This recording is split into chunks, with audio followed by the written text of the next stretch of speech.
If you're watching this channel, it's because you don't enjoy watching the world squander what Christendom built, but you want to do your part. And chances are you've heard me mention a great means by doing just that. Email made by and for Catholics. Check out fidei.email. That's FIDEI.email. Built for Catholic individuals, families, organizations, and groups. They're private, secure, and of course, they're Catholic. And they're offering 2 months off on your first year for an annual subscription if you enter the coupon code Return to Tradition without spaces. That's the name of this channel, without spaces, at checkout. Frequently, this channel features open letters from the good bishops, good priests, good cardinals, to the laity, to Pope Francis, to whoever else needs to hear them. But sometimes it's a good idea to remind ourselves what it is exactly we're dealing with. So to that end, today, I have an open letter to the U.S. bishops from the National Catholic Reporter. Yes, the National Catholic Reporter, that news outlet that has been told numerous times to stop being Catholic, to stop calling themselves Catholic, because they're clearly not, that they're not allowed to use the Catholic name as a brand, that for an outlet to call itself Catholic, they have to have the permission of the bishops. They've been told this for decades, like since the 1970s at least. And the U.S. bishops have said, or they have told the U.S. bishops, no, they've ignored them. So I'm going to give you now their open letter. The National Catholic Reporter are the most strident defenders of modernism you will find in the church today. Dear U.S. bishops, modern society is not the enemy. Penned by someone calling themselves Stephen P. Millies. Many Catholics were hasty to assume that the opening ceremony of the Olympics went out of its way to mock the Last Supper. The instant outrage the tableau aroused, right or wrong, tells a larger story about something that has happened in Catholic life across the last 4 decades, but has not been the only recent indicator. In a January report on religious liberty, the U.S. bishops told us somewhat alarmingly of their concern that, quote, the very lives of people of faith are threatened in the United States. Cardinal Timothy Dolan inveighed in June against New York's proposed Non-Public Dignity for All Students Act, which complains about being pushed around Catholics and forcing Catholics to toe the line on the ideology of the flesh. One of the first attacks leveled at the party of Moloch's frontrunner, once she became the presumptive nominee for president, was that she, quote, hates what Catholics believe. We Catholics have come to prize a little too much being outsiders set against the culture and the world. Quite often, Catholics seem crouched defensively as though the church were under constant attack. That's not a coincidence. For several decades, Catholics in the U.S. have been taught to see the world as a hostile place set against us, and to think of ourselves as a sign of contradiction set against the world. This point of view has been nurtured within the church for 2 generations. 40 years can make it seem like Catholics always have seen our relationship with the world this way. We have not, and in fact that idea does not reflect our tradition very well. No matter how the 1962-65 Second Vatican Council called the church to turn toward and embrace the world, indeed, no matter how St. Augustine reminded us that our faith does not repeal or abolish the laws and norms of the world in which we make our earthly pilgrimage, we Catholics insist more and more on what historian Leslie Woodcock Tentler has called Catholic difference. We have come to be intoxicated by being different, standing apart in the idea that the world is out to get Catholics. It was not always this way. Vatican II itself proved that while the world is not the same as the church can and must see the world as a partner. The world is the field of salvation given to the church. A temptation to stand apart from the world has always dogged the church. The last 40 years have seen Catholics succumb thoroughly to that temptation, desiring to be a sign of contradiction. That phrasing, sign of contradiction, deserves particular attention.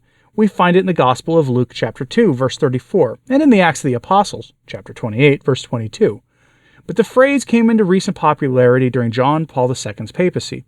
He used the phrase as early as 1979 Angelus Message, 3 months after his election. But Pope John Paul began to speak of Catholics as a sign of contradiction to the world with considerable frequency after 1987. A quick search of the Vatican website discloses 45 uses of the phrase sign of contradiction during the John Paul II papacy, 39 of which came in 1987 or later. The Seventh General Assembly of the Synod of Bishops, which took place in October 1987, may well have been the turning point that gave so much life to that oppositional sign of contradiction narrative that we live with even today.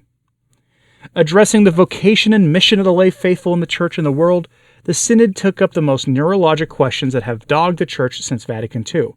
They included the role of women and the participation of lay people more generally in Church leadership. In 1987, NCR described that Synod as, quote, the first clear test of strength between papal loyalists and post-Vatican II Church leaders. We might say between those who preferred to restrain the Council's reforms and those who intended to press them forward. Looking back, it seems clear that those who preferred to restrain the Council prevailed, and something shifted in the Church after the 1987 Synod. The influence of leaders like Milwaukee's Archbishop Rembert Weekland and Chicago's Cardinal Joseph Bernardin waned. Others like Boston's Cardinal Bernard Law and New York's Cardinal John O'Connor ascended, and the overall trajectory of the U.S. bishops has traced the path of their influence since 1987. It seems inescapable that under Pope John Paul, the Church began to embrace its identity as a sign of contradiction, a church in opposition to the world. We'd want to say that this turn is more complex than a choice to change direction. It was, in understandable ways, entirely natural. Pope John Paul II's biographer, George Weigel, has written about the life experience of the Polish-born Pope, how in the struggle with the ideology of Germany and that of the other power they were aligned with during that big war, he grew up with, it was always we and they, us and them. Somebody was going to win and somebody was going to lose. John Paul's influence and legacy have been captured by people like Weigel, who are certainly comfortable with being a sign of contradiction. But also the facts of John Paul's life gave them a lot to work with. John Paul II's long papacy drew from his personal experience of us and them, and helped fix a sign of contradiction narrative in the Catholic consciousness. Thinking this way for decades has effects. One of them I've mentioned is that it can become difficult to remember that it was ever another way. 40 years is a long time, but there is another insidious effect we should note. The sign of contradiction narrative carries an implicit criticism of the modern world, where the Church does not hold any special stature or power. Few believers in the Christendom of the Middle Ages had reason to see the world as an adversary. For Catholics to see the world as an adversary depends on the separation of church and state, religious freedom, and all that we take for granted in a modern constitutional republic. That criticism of the modern world embedded in this sign of contradiction narrative inevitably has favored those who would restrain Vatican II, those who resist the modern world, and this has had vast consequences. Thinking of ourselves as a sign of contradiction for so long has driven the Catholic Church out of the cultural mainstream, and doing so fueled the disaffiliation of Catholics from the Church. When Ryan Burge commented for NCR in June that, quote, if you're a white person and religious, you're almost Republican by default, he was testifying to a larger trend, the crisis of disaffiliation that others have described as a big sort. The problem is bigger than the Catholic Church, and it might well have impacted the Church in any event. But certainly it is true that we Catholics have helped sort ourselves out of the world by facing the world with a sign of contradiction for so long. Inevitably, this has consequences for the effectiveness of our witness, our ministries, and our mission. Another synod will have its second session in a few months. It will in part address some of those issues left unresolved since the 1987 synod.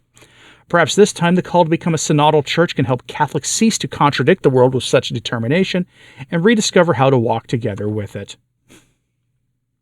The blasé conflation of Christendom and the modern world is remarkable. It really is. And do I need to tell you that the modern world is evil?